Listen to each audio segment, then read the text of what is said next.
What's good? We back with the boxing clan. Good more. One time for the one time. Somebody sent me this. The spat between Errol, Spence, and Terence Crawford on Twitter. All right. But don't forget to subscribe, hit the bell icon, man. Definitely appreciate everybody that's part of the TBC family. And we talk more than boxers, so check out some of the playlists we adding. And adding to the individual playlists is kind of divides our content up, man. So check it out. But Crawford, is going out his way to talk about Errol Spence, and pretty much building up promotion for a fight that most people don't see happening until 2020, or some people don't see happening at all. I don't believe this fight gonna happen between Errol and Terence Crawford. And we're gonna get into what they saying before, but Crawford, felt the need to go out his way and letting Spence know something. Spence said something about his street or whatever. He wanted to clean his side of the street up or whatever it may be. He said something like that last night. So Terence Crawford had a rebuttal. So let's get into it. All right, one time for the one time. Crawford said, "I own the whole block, so it don't matter what side of the street you on." And Errol Spence said, "You don't believe that?" And Crawford replied, "You'll understand one day. I'm done talking about it."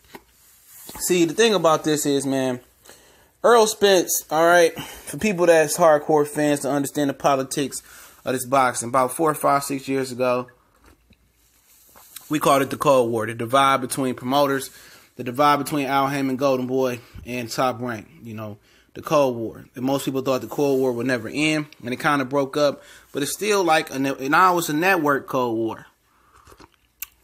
ESPN fighters not allowed to go on Showtime. Showtime fighters don't want to go on ESPN, HBO. So it's a big Cold War now that Top Ranks officially left HBO. Al Haymon been left HBO. Golden Boy left HBO, went back to HBO. So now you got a big catastrophe. And now it's a network thing. And Crawford is on the side where some people believe that they don't make the best fights. They make a lot of in-house fights.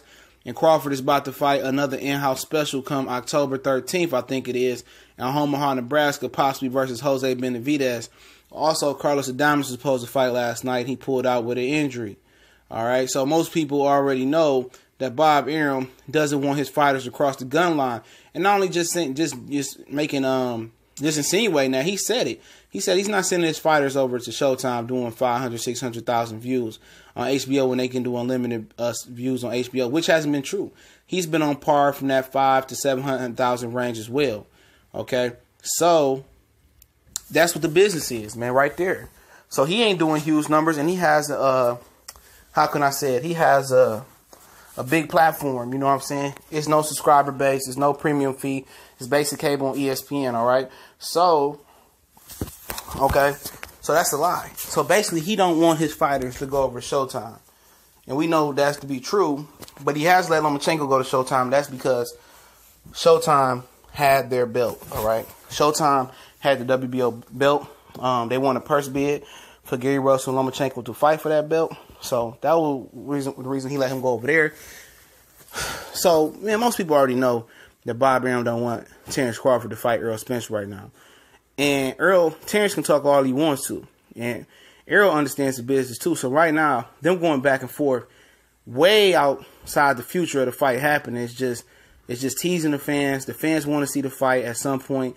The fans even got into the mindset of, you might as well wait till Errol Spence fight Keith and Danny and Sean and get 3 belts and fight Terence Crawford. I ain't got time to wait. These dudes going to be dropping teasers like this and talking junk out of the blue because Terence Crawford wasn't relevant this weekend, because Terence Crawford missed out on the big fight with Mikey Garcia and Errol Spence took the fight, because he's not relevant. No offense to Terence Crawford, but he's not relevant right now. He's not fighting. Nobody cares what Bud is doing. And Errol Spence is probably the same way, but it just so happens that Errol Spence has fought 2 times already to Terence Crawford once.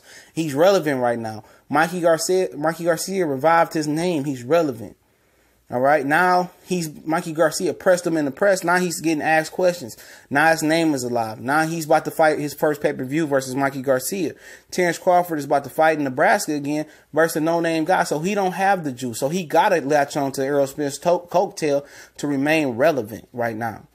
You know what I'm saying? So right now, he got to say something for people to think it's the Crawford show. Because right now in the welterweight, it's the Errol Spence show. Because Mikey Garcia is letting people know Errol Spence is the best welterweight. That's the guy I want to fight. And Crawford is basically going out the blue saying this is like, I'm still here. Still think I'm the best welterweight. You know, this ain't Errol Spence. This ain't Errol Spence block. This is my block.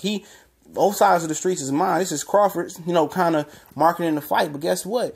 People don't believe the fight gonna really happen no time soon. So right now, y'all guys outside of y'all truth. You know, y'all outside of y'all time span range. You know, and you got Terence Crawford going around saying he think Keith Thurman gonna beat Errol and this and that. And I feel like that's just, I mean, maybe he truly believes that. I feel like he crossing his fingers. He feel like he got a better chance at Keith Thurman than Errol Spence. That's how I read into it. You know what I'm saying? But at the end of the day, I hope the fight happens. But right now, it's a pump fake. You know, Terence Crawford pump faking. He know he ain't not allowed to do nothing. He know after he win, instead of calling guys out, when he called Keith Thurman out, he was injured, Bob G checked him. He's begging Bob on national television to fight these guys after the Jeff Horn fight. But I'm going to leave it alone. Let me know what you guys think. We on Facebook, Instagram, Twitter. Check the links into the description. I'll put the full tweet link into the description as well. Hey, go subscribe to my brother, the Cali Enigma. Luis Ortiz interview and a whole bunch of interviews last night from LA. Let's get him to 1,000 subs. Let's get him monetized. Let's get this money, all right? Also, me and the Cali Enigma have a podcast, Raw and Uncut, talking politics, sports, all types of things. We already recorded 9 episodes. Hopefully, get on the horn today. Record 3 or 4 more episodes for you guys to chew on, all right? It's triple rated R. It's through the Castbox app. It's on the Google Play Store and the Apple iTunes Store or whatever it's called. It's free. You just sign up with the click of a button with your Facebook or Google account. Comment, subscribe, listen to what we got going on over there. Don't forget to subscribe to Cali. Don't forget, if you want to donate, my PayPal link is in the description. One time for the one time. We moving forward, man. Don't forget to subscribe if you haven't already. Share the channel. And y'all know what it is. We gone.